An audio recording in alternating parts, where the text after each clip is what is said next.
La raison de cette convocation sont les récentes déclarations d'Emmanuel Macron, qui accuse le chef du gouvernement polonais d'antisémitisme d'extrême droite. L'ambassadeur de France en Pologne a été convoqué vendredi au ministère des Affaires étrangères après que le président Emmanuel Macron a accusé le premier ministre polonais Mateusz Morawiecki d'antisémitisme d'extrême droite, a déclaré Varsovie. Suite aux déclarations faites dans l'entretien avec le président de la République française Emmanuel Macron dans Le Parisien, le ministre polonais, note de la rédaction, Zbigniew a décidé de convoquer l'ambassadeur de France, a déclaré sur Twitter le porte-parole du ministère polonais des Affaires étrangères. Dans une interview au quotidien Le Parisien jeudi, le président français a accusé le premier ministre polonais Mateusz Morawiecki d'être un antisémite d'extrême droite qui interdit les personnes LGBT après l'avoir déjà accusé d'ingérence dans la campagne électorale française, indiquant sa proximité avec sa rivale présidentielle d'extrême droite, Marine Le Pen.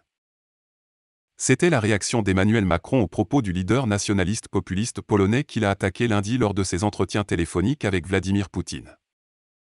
On ne négocie pas avec les criminels doivent être combattus. Monsieur le Président Macron, combien de fois avez-vous négocié avec Poutine, qu'avez-vous obtenu?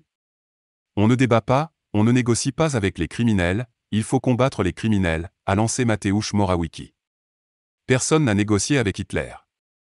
Négocieriez-vous avec Hitler, avec Staline, avec Pol Pot, a demandé le Premier ministre polonais, accusant certains dirigeants européens d'hésitation et de parler de bois.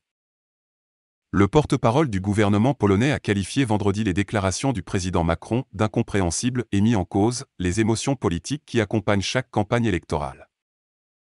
Cependant, à l'heure actuelle, parler du Premier ministre du gouvernement polonais à propos d'antisémitisme est simplement un mensonge, cela n'a rien à voir avec les faits, a déclaré Piotr Müller aux journalistes.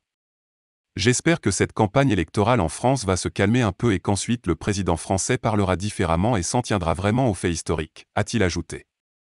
N'oubliez pas de vous abonner et surtout de cliquer sur la cloche de notification. Likez la vidéo si ce n'est pas déjà fait. Laissez aussi votre point de vue en commentaire.